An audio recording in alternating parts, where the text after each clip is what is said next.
Praveen. Hello. Uh, I'm Ramesh, and thank you so much for coming here.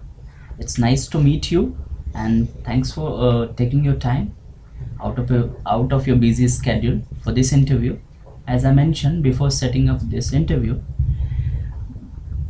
that I am going to conduct an interview for a class which I am taking on MIT edX platform Okay. on how to conduct interview, and this is part of our final assignment. And this interview is a schedule of 45 minutes. Okay. So if you have any issue about the time, you can let me know. No, I don't have any issue. Okay, thank you.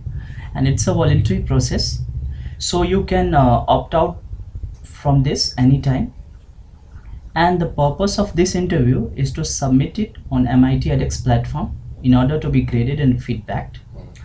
And for that, I need to video record this interview. So are you comfortable with this video record? Yes, I'm totally comfortable. Okay, thank you so much. Then please you can have the seat. Okay. Here? Yeah, Okay. Thank you. thank you, Mr. Praveen. And this recording will be kept confidential. Okay. So do you have any issue in using your original name, or we shall go with some other name? No, I don't have any issue. Thank you. Thank you so much, Praveen. So Praveen, how was your day today? It was good. It was good. Okay, thank you. So can you tell me about the state you hail from? I belong to a state named Bihar from India, and it is one of the very important state, as you see, from every angle. It is from political angle. It is from population. It is very important state of India. Okay, thank you.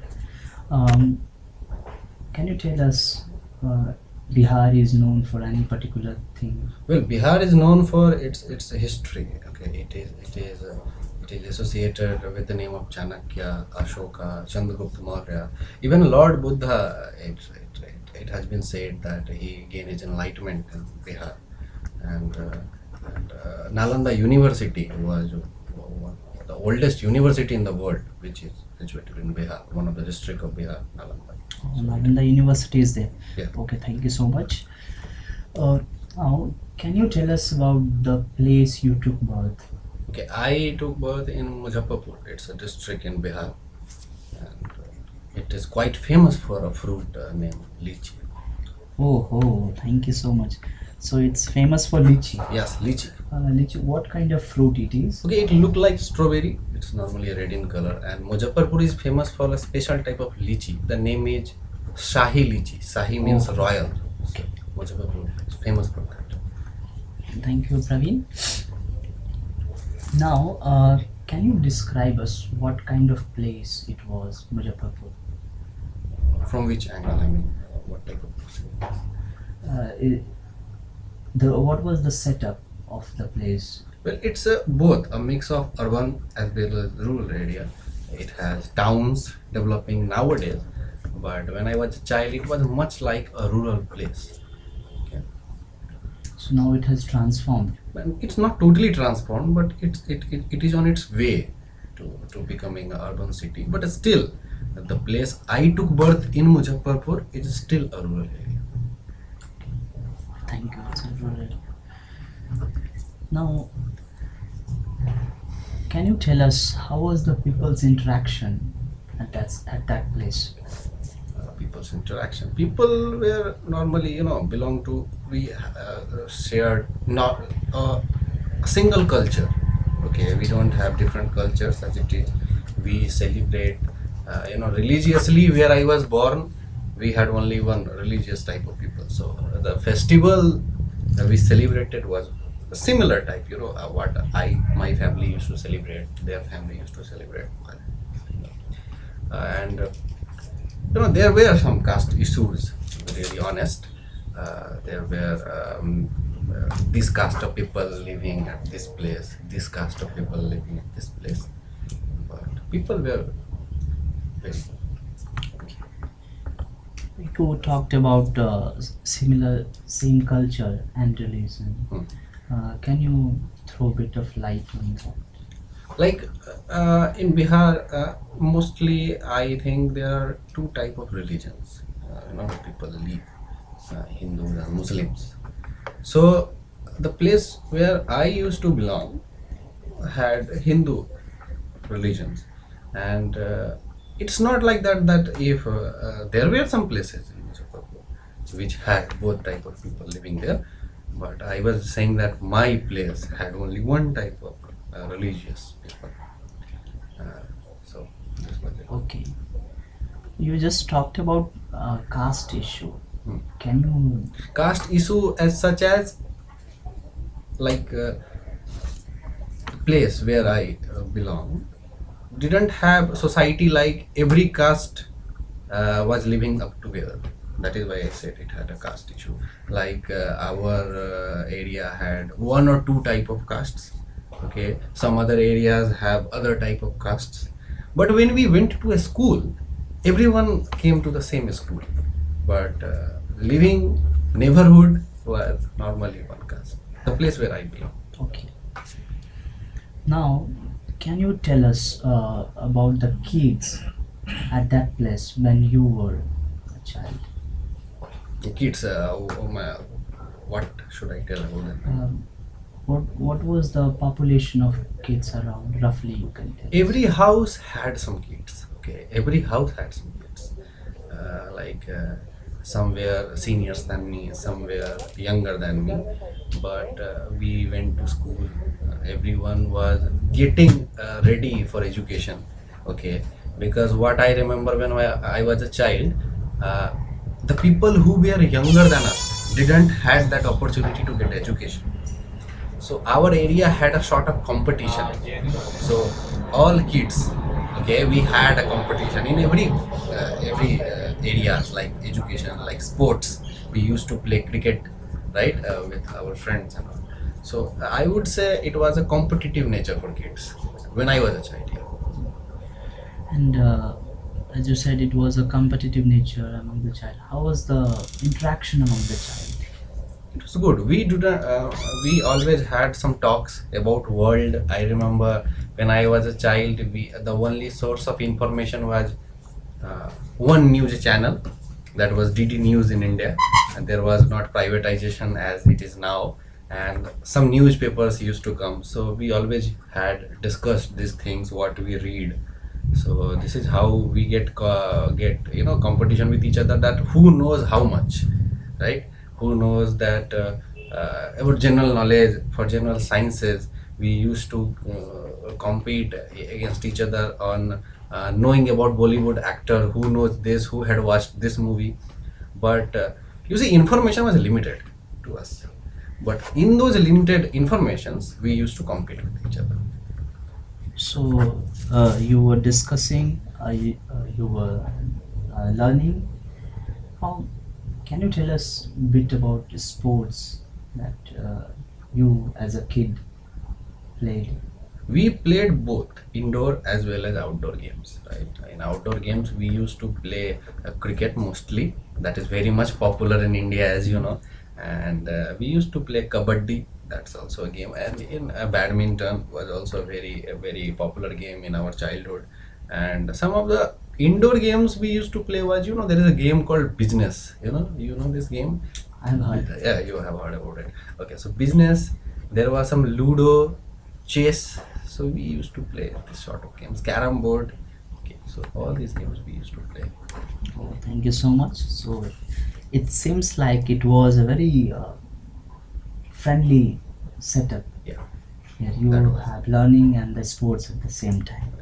Okay, thank you, Mr. Praveen. Now,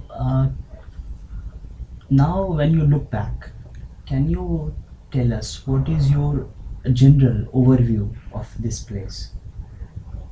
Well, overview, if I would say, it is really full of memory. Okay, we had many, uh, trees which gives fruits. Mangoes. I told about lychee. Okay, so now in this rapid urbanization, and climate change thing, crops are getting, affected by it. But when we were a child, we used to see many things in fields, right? So we, as a child, went to those areas and collect fruits, and then that was not sort of that private property thing. Like, this is my fruit, this is your fruit. We used to share with each other. Even it would many times it would have happened that we went to the field which was not belong to us. That was someone else's field, right? Nowadays it is not visible. Okay, nowadays when I go to my home and I see that, okay, in this climate change and rapid urbanization thing, these things are getting lost. And this huge information thing, as I told, when I was a child, information was very much limited. Now uh, in this internet age, lots of information are coming, and the kids are getting lost in those informations. They don't have time to come and discuss things as we used to do. They don't have time to play outdoor games as we used to do. They don't enjoy rains, they don't enjoy sunlight that we used to do, right? So yeah, I think our childhood was really good, really good. So you talked about your childhood is about when you look back, it's about memory. Yeah. Can you share a bit of memory of your family and about your family? Okay, so um, one of the most memorable thing, which is also visible now, it is visible now, is that when there's a crop of wheat, right? When it is cut down, it needs a thresher, you know, and all these things are put down, and you have to collect with one bucket those wheat, and then you have to come back. So it was our duty every year as a child, okay. And also at the time of rice, when monsoon comes, okay, and these rice, these are planted, those things, okay. So we used to see that water was like this level of water came, and we went to field. We used to do fishing too in those fields, okay. So these are really good memories. How agriculture, this farm, as my family, my father is a farmer, okay. So they went to field, okay, and how these things was doing, how people do this thing was really much memorable for me. So your father is a farmer. Yeah. Um, can you tell us a bit about your mother, or if you have siblings? My mother is a housewife, okay, and I have two more brothers, okay, and my siblings don't live with me because they had migrated. Their father, my uncle, had migrated long ago to someone else's places. So we didn't have any siblings as such, but they came home in their vacations. Okay, okay. Thank you, Mr. Praveen. Now, can you tell us about something you like most about Muzaffarpur? The most like about Muzaffarpur is again lychee. Oh, Yeah, I like it a lot. Okay, and the weather at the time of rain is really good. Okay, when it rains in our state, it's nowadays it's not like that. Okay, nowadays I feel when I am at home, there's a discontinuous raining thing is happening. Some year it rains a lot, some years it doesn't. Okay, but as child, Muzaffarpur was a very good place to live. Very good place to live. you talked about lychee. Lychee is famous across the world, Across the world. Yeah. especially the Muzaffarpur lychee. Yeah, that is exported to many countries too. Oh, Okay, if I know it correctly, it is exported to even every chief minister of state, as I know. Okay, and there are many merchants, many they call it businessmen who are working on it. okay. Thank you, Mr. Praveen. Can now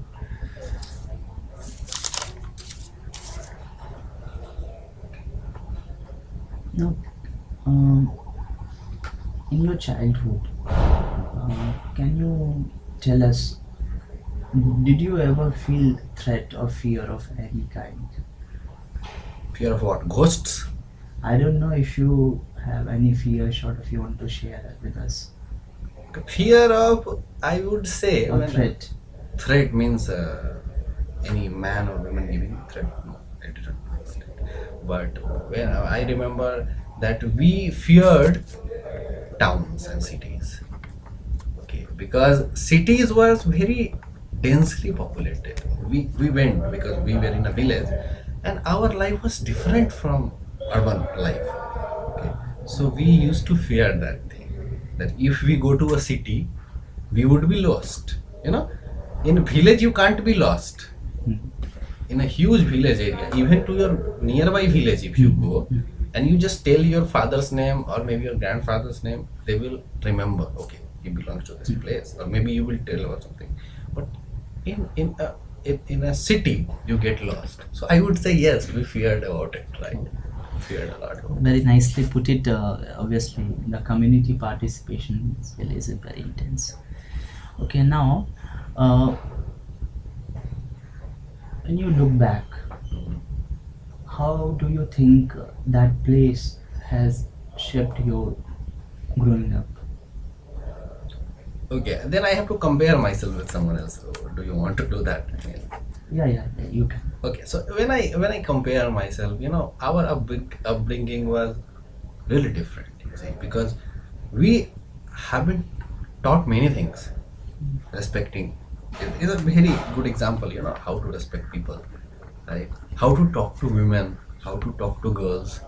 Okay, this was not a lesson or a moral lectures that was given to us, that we learned somehow, because everyone was sister to us, like in our household. If anyone comes, okay, see this sister, see this sister. So this taught us, right, how to behave.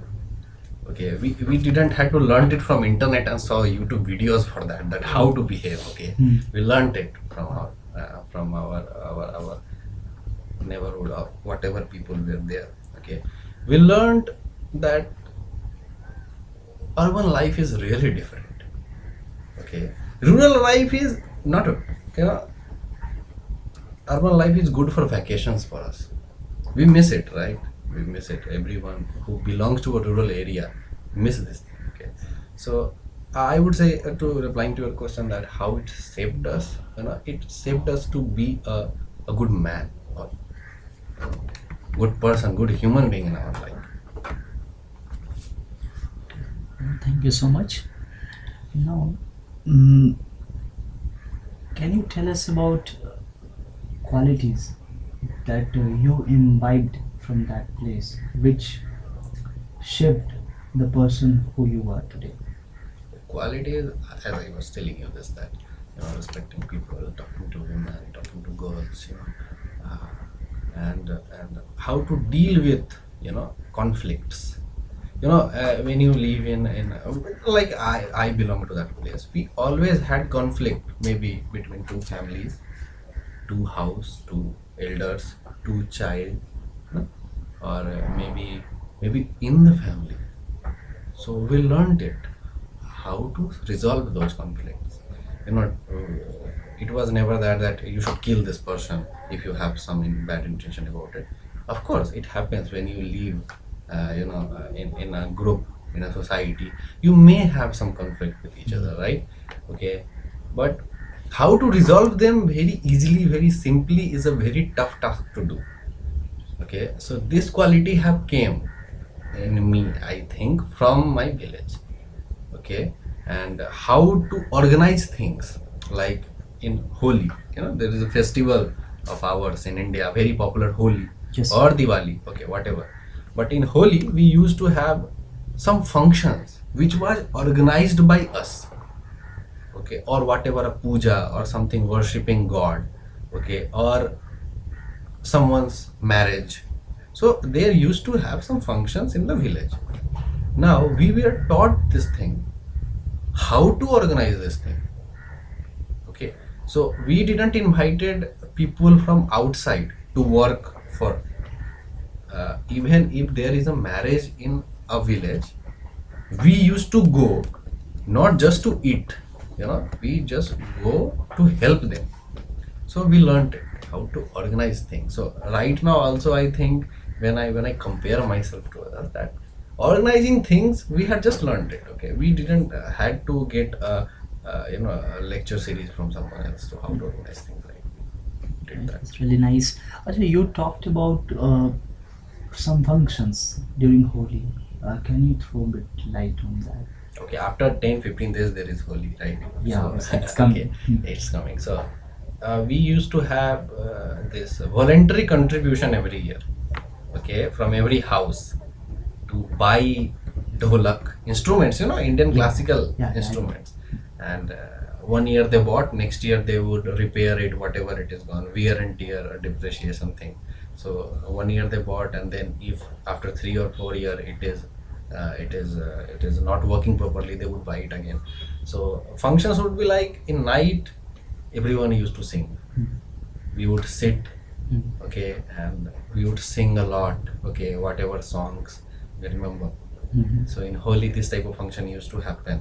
In every year Holi, in evening, we used to go to others people's house, and people used to come in our house to celebrate with each other, right? And while singing songs in night, we used to go to every home to eat prasad, eat some sweets, eat anything which they had offered to their gods. So it was this type of function which happened in Holi. Thank you. Now, before we wrap up this interview, anything you want to share which I have missed? Anything you want to add? I would say that if you compare rural and urban life, okay, because I was born in Muzaffarpur in a village, but Muzaffarpur is also city. So I had seen the difference of rural and urban life. In some distance, life completely changes. The way people live. Okay, so how to address this thing? Always a question to me personally. Also, this thing that how life changes in some distances, and how rural life can be made more better and better in other parts of India. It's a really good issue to address. Just before we wrap up, just do you want to throw a bit light on what do you mean by those differences in the urban and rural life Okay, that you witnessed? like in urban families, everyone lives on rent. Have you noticed this thing? Mhm. In rural life, it doesn't happen. Everyone has a house. Mhm. There is not at all any person in rural area, however small house that is, but they have a house. Mhm. In urban area, it is not. But everyone wants to migrate to that urban area. Mhm. Okay, so this is a bit different thing in everyone's mind, right? That urban area is better in terms of everything, education, health. Why do anyone migrate from rural to urban area? Because they think that opportunities are available in urban area. So I think my thinking is this, that why don't we should have opportunities in rural area? All those opportunities that, and all those life which makes life easier, like good school, hygiene, water, all these things, if they are presented in rural area, maybe people can come from urban area to rural area. It can happen. So this was what I wanted to say. So, thank you so much, Mr. Praveen. It was really a very nice talk with you Okay, thank you. and very insightful. And I have noticed that you really miss Yeah, your- really, I do really. now in the changing time. Those people who has the link, any sort of link in villages, they miss it. So thank you so much, Mr. Praveen, for giving your time. You're welcome. You're really welcome.